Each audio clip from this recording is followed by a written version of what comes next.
रुकावटें आती है सफलता की राहों में, ये कौन नहीं जानता।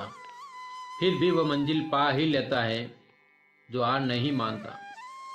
दोस्तों, आज हम लेके आए हैं एक ऐसी मोटिवेशन कहानी जो आपको सक्सेस की राह पर चलने के लिए प्रेरित करेगी। बहुत समय पहले की बात है। महर्षि दयानंद का आश्रम विद्या अध्ययन के लिए काफ़ी प्रसिद्ध था। दूर दूर से लोग अपने बच्चों को वह अध्ययन के लिए भेजते थे। महर्षि के आश्रम के नियम काफ़ी कठोर थे, इसलिए ज़्यादातर छात्र जो उस आश्रम के बारे में पहले से जानते थे वे वहाँ जाने से भी कांपते थे। अनुशासन महर्षि के आश्रम की अनिवार्य शर्त थी, परंतु आश्रम पहुँचने वाला हर छात्र वहाँ से विद्वान बनकर ही निकलता था। यह महर्षि के आश्रम की प्रमुख विशेषता भी थी। आश्रम की यही विशेषता सबको वहाँ खींच लाती थी। आश्रम में प्रत्येक वर्ष हजारों छात्र शिक्षा ग्रहण करने आते थे। इसी आश्रम में 3 बच्चे पवन, पुनीत और पंकज भी शिक्षा ग्रहण करने आए। महर्षि ने उन नए बच्चों को आश्रम में स्थान दिए जाने के बारे में हाँ या नहा किए बगैर करीब 1 महीने तक उन्हें वहाँ रखा। इस बीच उन्हें आश्रम के कठिन कार्यों की जिम्मेदारी सौंपी गई। शायद महर्षि उनकी क्षमता और धैर्य को परखना चाहते थे। आखिरकार इस परीक्षा में तीनों को सफलता प्राप्त हुई। आश्रम के सभी बच्चों में इन तीनों पर विशेष नज़र थी। महर्षि ने उन बच्चों में शायद कुछ विशेष गुण देखे थे। आगे चलकर वाकई वे बच्चे आश्रम में अन्य सभी बच्चों से ज़्यादा श्रेष्ठ निकले। देखते ही देखते उनकी शिक्षा काल पूरा हो गया। अब समय था आश्रम से घर लौटने का। आज कई वर्षों के बाद उन्हें परिवार से दोबारा मिलने का मौका आया था। अगले दिन आश्रम से शिक्षा प्राप्त कर चुके सभी बच्चों को वहां से जाने की आज्ञा मिल गई, परंतु उन तीनों को आश्रम में ही रोक लिया गया। ये जानकर उन तीनों के मन में कौतूहल का वातावरण बन गया। उनके मन में कई सवाल एक साथ पैदा होने लगे। आखिर उन्हें आश्रम में क्यों रोका गया? उन्हें आश्रम से जाने की आज्ञा क्यों नहीं मिली? क्या उन्होंने आश्रम का कोई नियम तोड़ा है? क्या उन्होंने कोई अनुशासनहीनता की है? अगर ऐसा है तो उन्हें इसका दंड क्या मिलेगा? इन सब सवालों ने उन्हें काफ़ी परेशान कर दिया। आश्रम के सभी बच्चों के जाने के बाद महर्षि वहाँ आए। तीनों के मन में उथल पुथल कर रहे सवालों को महर्षि ने भांप लिया। वो मन ही मन मुस्कुराने लगे। महर्षि उनके समीप पहुँचे और बोले, घबराओ मत, ऐसा कुछ नहीं है जैसा तुम सब सोच रहे हो। अपितु तुम्हें हमने यहाँ इसलिए रोका है क्योंकि तुम हमारे आश्रम के सबसे होनहार और योग्य बच्चे हो। आज तुम्हारे शिक्षा प्राप्ति का समय पूरा हो चुका है और तुम्हारा वापस अपने घर जाने का समय आ गया है। ऐसे में परिवार से मिलने की तुम्हारे मन की व्याकुलता को मैं भली भांति समझ सकता हूँ, परंतु यहाँ से घर लौटने से पहले मैं तुम सबसे कुछ चाहता हूँ। गुरुवर की इस बात ने सबको चौंका दिया। गुरुवर ने फिर कहा, क्या तुम सब वो करोगे जो मैं चाहता हूँ? क्या तुम सब मुझे वह लाकर दोगे जो मैं तुम सब से लाने को कहूँगा? महर्षि के प्रश्न का उत्तर तीनों ने एक ही स्वर में दिया, हाँ गुरुजी, बताएं क्या आदेश है। महर्षि बोले, यहाँ से बहुत दूर एक जंगल है जहाँ विभिन्न प्रकार की वनस्पतियाँ पाई जाती है। वहाँ बहुत ही उपयोगी जड़ी बूटियाँ भी है। वहाँ देव वृक्ष भी है जिसकी एक छोटी सी शाखा मुझे चाहिए। क्या तुम उसे लाकर मुझे दोगे? एक बार पुनः तीनों ने एक स्वर में जवाब दिया, हाँ गुरुजी, अवश्य हम जरूर लाके देंगे। महर्षि ने उन्हें वहाँ तक जाने का रास्ता समझाया। महर्षि द्वारा उनसे वह पौधा मांगना तो एक बहाना था। असल में महर्षि उन तीनों श्रेष्ठ युवकों में सबसे श्रेष्ठतम कौन है इस बात का पता लगाना चाहते थे।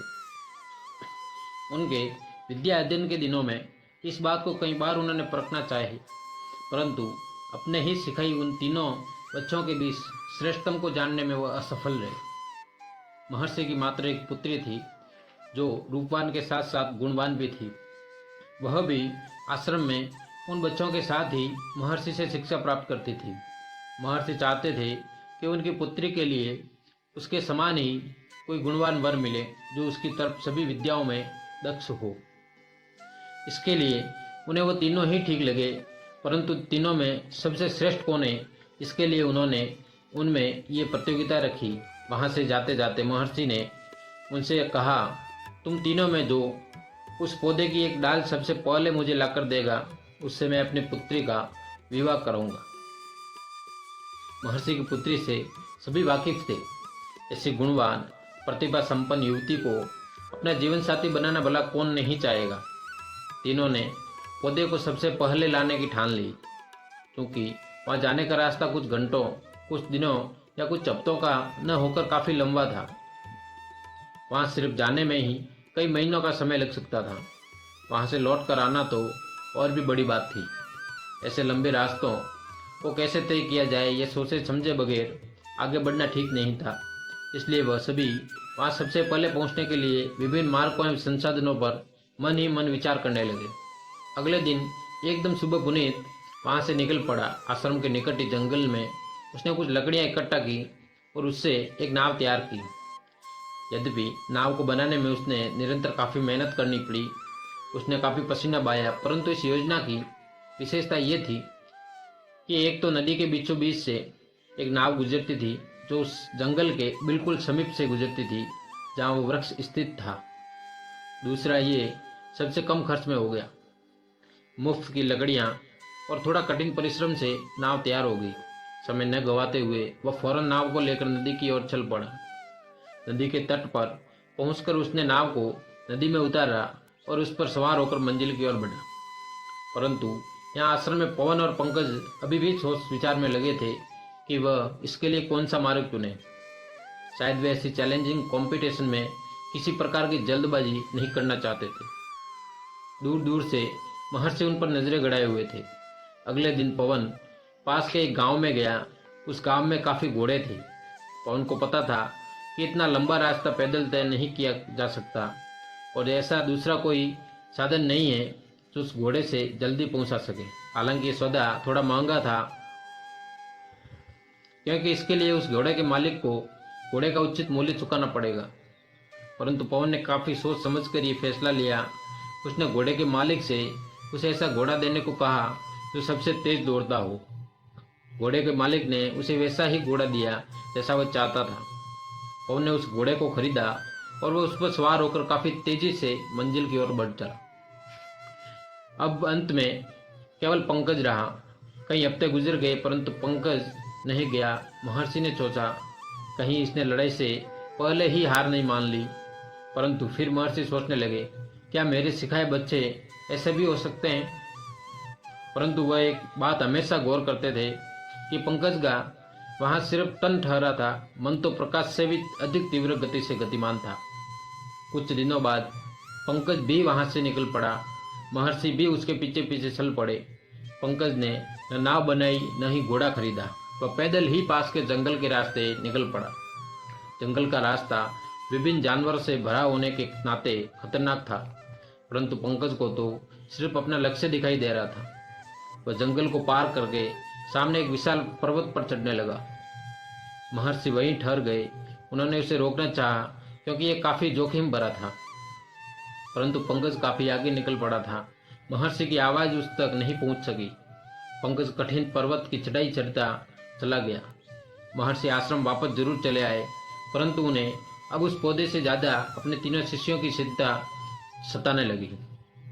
वो अपने आदेश पर थोड़ा पछताने लगे, परंतु सिवाय इंतजार के उनके हाथ में अब कुछ भी नहीं रहा। लगभग 4 हफ्तों बाद आश्रम में पंकज ने प्रवेश किया। उसके हाथों में गुरुजी की इच्छा अर्थात पौधा था। महर्षि ने सबसे आखिर में जाने के बावजूद सफलता के साथ लौटे पंकज को बस देखते ही रह गए, क्योंकि पंकज ने वो रास्ता अपनाया जिसमें किसी की भी सहायता नहीं ली। बिना किसी की सहायता के लिए कौन सा भी रास्ता हो वो हमेशा कठिन ही होता है, जिसमें बिना परिश्रम के सफल नहीं होते। इस कहानी से हमें ये शिक्षा मिलती है कि लक्ष्य प्राप्ति के लिए मौजूद सभी रास्तों में से केवल उसी रास्ते का चुनाव करो जो आश्चर्यजनक परिणाम लाने का दम रखता हो और जिसमें बिना किसी सहायता के सारा परिश्रम मेहनत खुद की हो। ऐसी ही मोटिवेशनल कहानियाँ सुनने के लिए डीके इंस्पायर्ड चैनल को सब्सक्राइब करें, वीडियो को लाइक करें और अपने दोस्तों के साथ शेयर ज़रूर करें।